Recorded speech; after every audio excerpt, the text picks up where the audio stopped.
converso com o Juliano Costa Couto, ele é professor de Direito Processual Civil da UDF. Vamos fazer uma análise dessa primeira etapa do julgamento do mensalão, que foi o item 3, e na maioria dos votos foi pela condenação. Qual é a análise que você faz? De uma certa forma, o Supremo Tribunal Federal chegou até mesmo a surpreender a parcela da população e até mesmo da classe dos advogados, quando adotou uma postura bastante rigorosa, né, na interpretação dos fatos da aplicação da norma penal. E o que culminou na condenação de quase todos os interessados, com a exceção do Gusquem, que foi absolvido por unanimidade pelos ministros, e também que condenou, creio eu, talvez, a maior autoridade pública a sofrer uma condenação penal na história do país, né? Porque condenou o atual deputado federal, até ontem candidato à prefeitura de Osasco, que foi presidente da Câmara dos Deputados, né? Eu não creio que na história do país uma autoridade com tal magnitude tenha sido condenada criminalmente por uma corte superior. Aí seria importante detalharmos o voto do Peluso, que justamente ele dá uma pena com esse argumento que ele exerceu um cargo de poder, quer dizer, no afastamento do presidente da República, ele assumia a presidência e não poderia, então, ter tido esse comportamento que teve, segundo o ministro Peluso.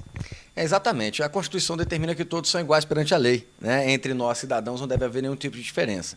Não obstante isso, ao passar a dosimetria da pena, e que o Peluso um pouco antecipou essa parte do voto, além do mérito, porque pela sua aposentadoria, ele entendeu que João Paulo Cunha, ainda que formalmente pudesse estar submetido aos preceitos da lei que determinam a aplicação do mínimo da pena mínima, ele não merecia a pena mínima, porque ele interpretou o quê? Um cargo com aquela magnitude, com aquela responsabilidade, demanda do cidadão que a ocupa uma responsabilidade ainda maior. E ele, tendo feito uso do cargo para fins ilícitos, penais, criminais, ele não merece a pena mínima. Então foi a pena dura. Ela deve ser seguida pelos outros ministros? Esse exercício de futurologia não é a coisa mais fácil do mundo, né? Mas o Supremo vai ter um trabalho muito difícil e árduo na hora de julgar e determinar as penas, porque cada ministro vai ter a sua conclusão e eles deverão fazer uso de um sistema utilizado por colegiados chamado o voto médio. Então, digamos assim, a título de ilustração, se são 3 ministros, não é o caso Supremo, é só para o colegiado com 3. Um condenou em 3 anos, o outro condenou em 5 e um condenou em 4, a pena final desse réu fica 4 anos pela pena média dos votos proferidos. No Supremo teremos um pouco mais de dificuldade, né? Porque serão agora 10 ministros e rezemos para não haver empate. No caso do empate, o presidente que desempata, o que o regimento do Supremo prevê? Há essa previsão de que o ministro-presidente teria o voto de qualidade, que é um voto como qualquer outro, mas ele vale um pouquinho mais.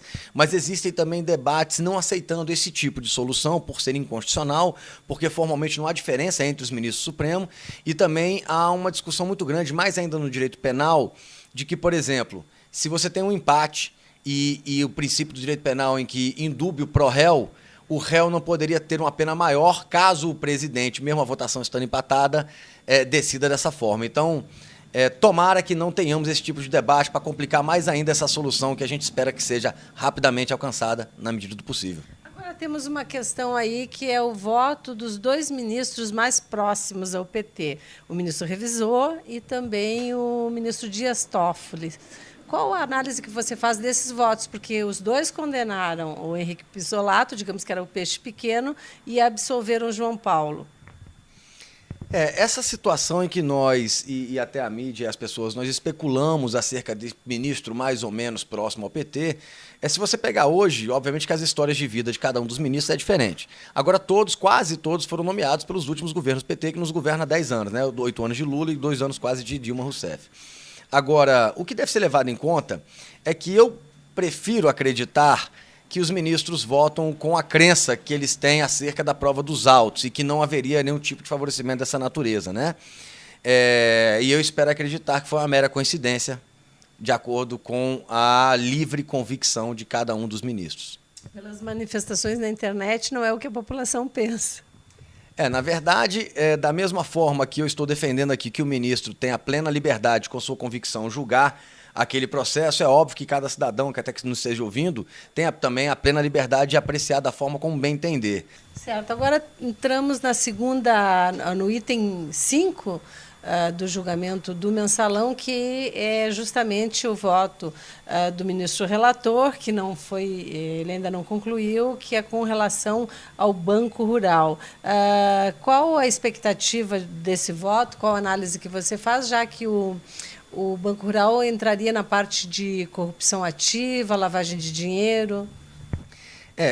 Particularmente em relação ao Banco Rural, seria ele um dos, né, fornecedores da pecúnia, do dinheiro utilizado no mensalão, por uma troca de um alto lucro que ele teve no favorecimento do governo, aquela questão de vínculo ao empréstimo vinculado do consignado do INSS. Quer me parecer, o futuro para estes réus que serão julgados agora nessa próxima semana não deve ser bastante colorido. Eu entendo que as chances de punição são bastante grandes, mas ainda porque há um entendimento de que alguns dos empréstimos foram feitos sem vínculo às cautelas que naturalmente circundariam empréstimos daquela magnitude. Os advogados têm uma estratégia também da defesa, que é culpar a concessão de todos esses empréstimos ao vice-presidente do Banco Rural na época, que já faleceu. Na verdade, essa é uma tática muito comum no direito penal, mas ainda quando há uma formação de quadrilha, quando pessoas agem em grupo e há o falecimento, porque, né, o falecimento ou a morte de alguém seja a extinção da pretensão punitiva do Estado, você não vai prender o morto porque ele já está preso em sua cova, né? Então é muito comum a destinação, o direcionamento de responsabilidades ao falecido, né? No caso em pauta, pena que não temos o testemunho dele para averiguar a veracidade dessa tese.